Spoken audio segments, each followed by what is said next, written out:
Ladies and gentlemen, welcome to today's show. It is the midterm elections, and we have some results to give. They are coming up. In very short time, we'll have a full spate of results, more new projections, and a lot of interesting stuff to get to. But it's right now 7:56, and we are just 4 minutes away from the top of the hour where our show begins to kick into gear. So we're going to have to wait out for that. But until then, we have to give you a little bit of a reset about what's going on right now. CNN's projecting that in Virginia, a very interesting situation is going on in U.S. House District 10 right now. We do seem to have what is a very interesting change. In House District 10, Democratic is up by 17 points. That was originally a red House district. It was the race between Jennifer Wexton and Barbara Comstock.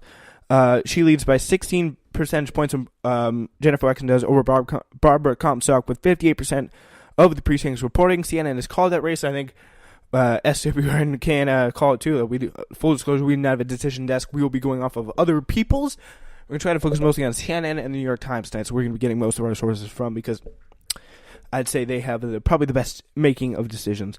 Just my independent judgment. Of course, if they go wrong, we will look pretty stupid, but still, that's just going to be what it is at that point. So, very, very strong advantage. He's here for the big counties. Loudoun, Manassas, and Prince William counties are the counties, and so far, Jennifer Wexton has a strong lead in that department, and she's pretty much good for and pushed across the line.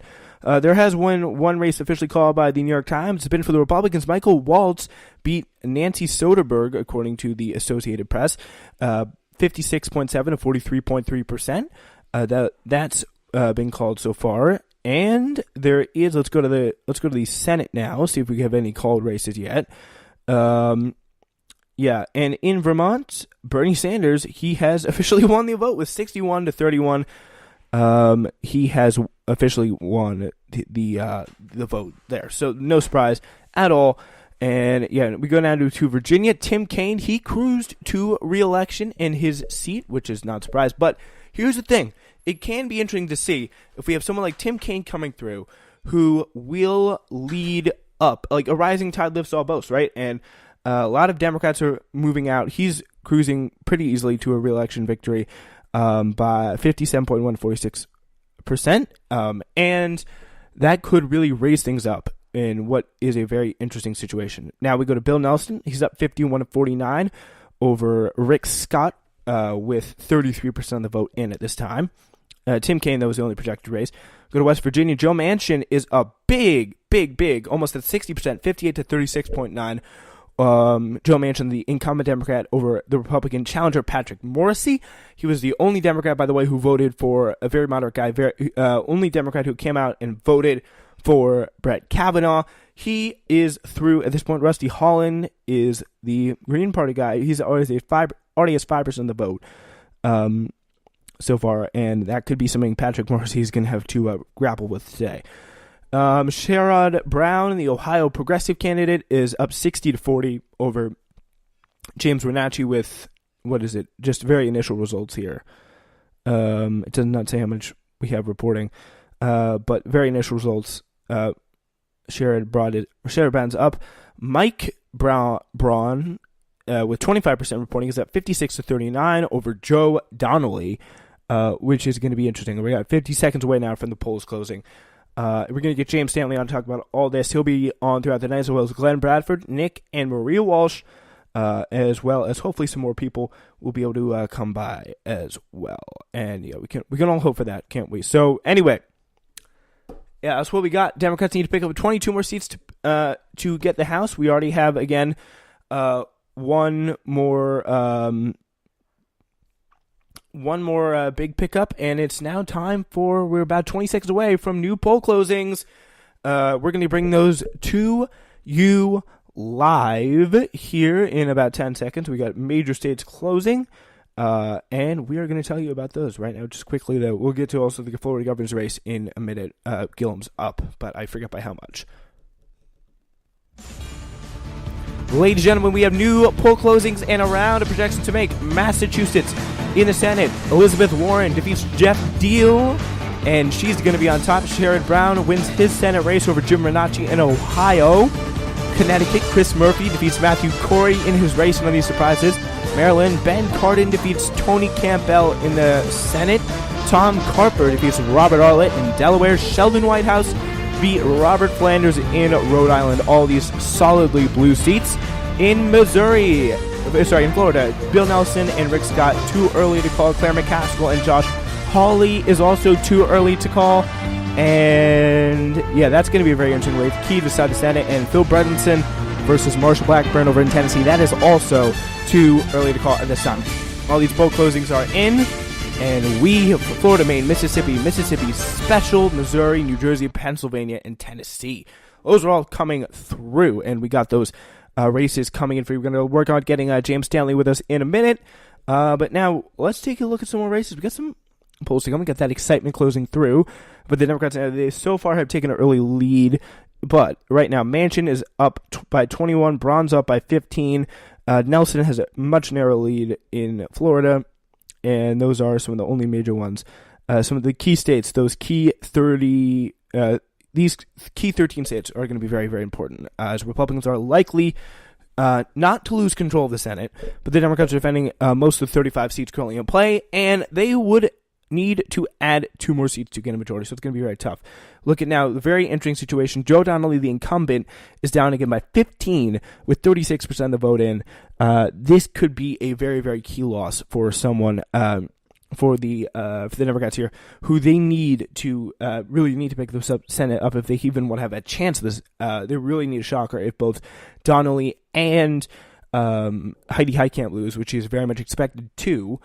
Which is going to be very interesting. Now 51.6 to 48.4 right now. Bill Nelson still hanging up his lead with 69% to go. It's the 40-70 now. And 155,591 votes.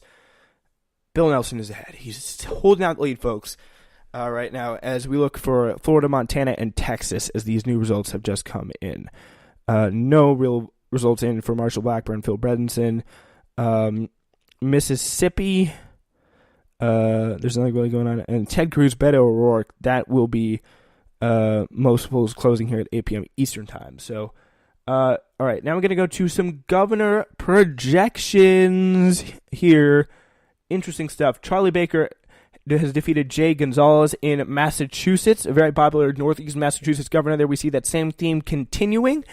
And Tom Wolf, the governor of Pennsylvania, has won his re-election bid. All right, Massachusetts, yeah. Charlie Baker pretty much cruised there to re-election over Jay Gonzalez. Phil Scott versus Christine Hallquist is going to be another very interesting one in Vermont. Christine Hallquist, incredible, great progressive. She's Justice Democrat. She's first ever, if she's elected. She's, by the way, 11% reporting, 62 to 35. It's going to be a tough run for her with a very popular governor in Phil Scott running. But could the blue wave pull her through here? We don't know. In Ohio, the governor results, the progressive Richard Cordray, 51 to 45, up over Mike DeWine right now for Ohio. That could be very interesting for that governor's race. In Vermont, yeah, the governor's race now, Phil Scott is up 62 to 35, very small percent of the vote in.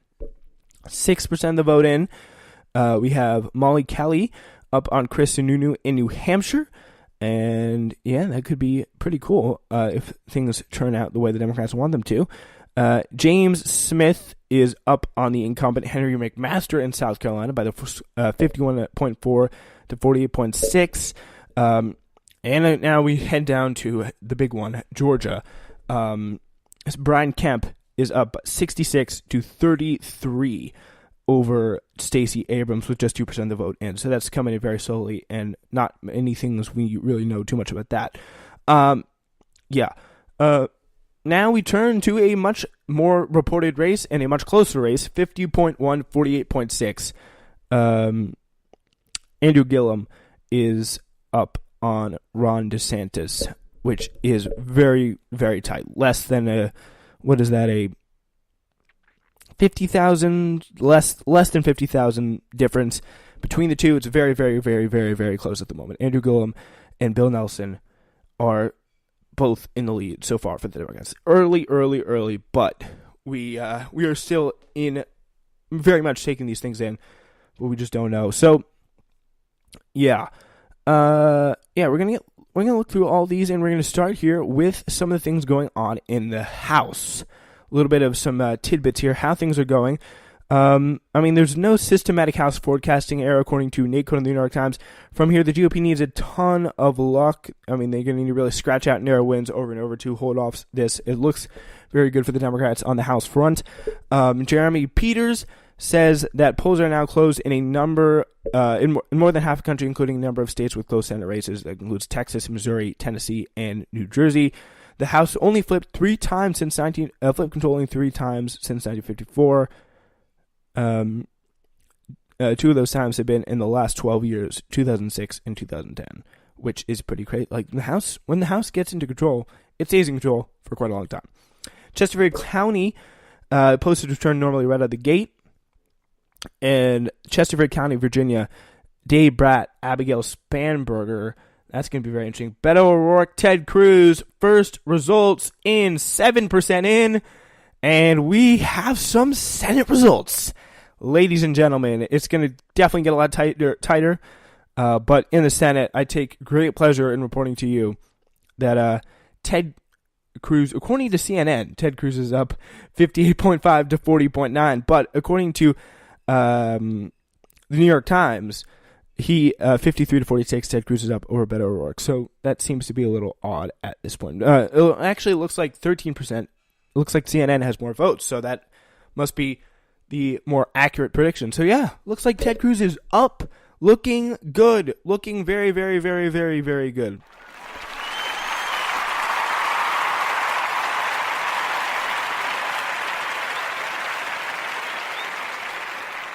Yeah, so very encouraging stuff there. Want to give a little bit of a round of applause here as we are following it all, as Rick Scott is down so far on Bill Nelson in this key Senate race, and we all know that's going to be very big.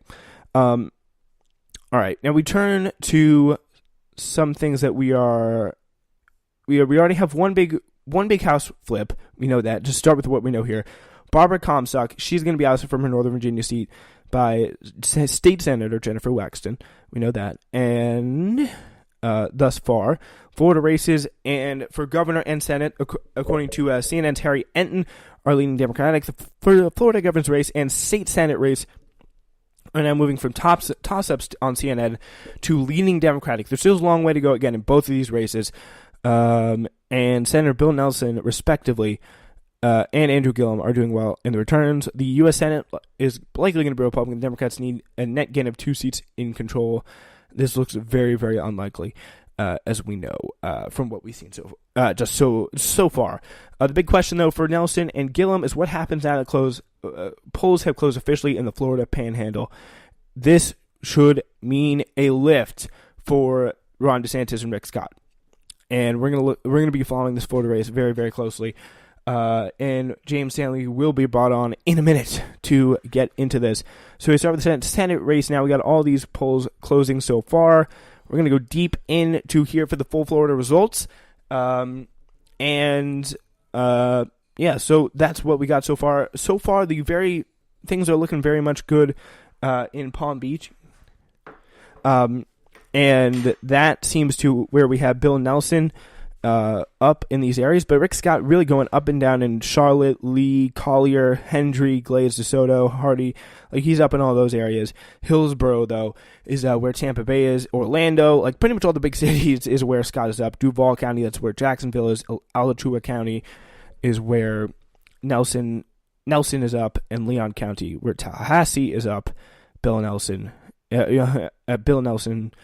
Where Tallahassee is, Bill Nelson's up 65 to 35 with almost all the precincts reporting. All right, so Collier County, these are all, again, very traditional Democratic areas. I would like to see the results from 2016. But yeah, that would be interesting. But we are going to try and get for you my good buddy, my elections analyst, James.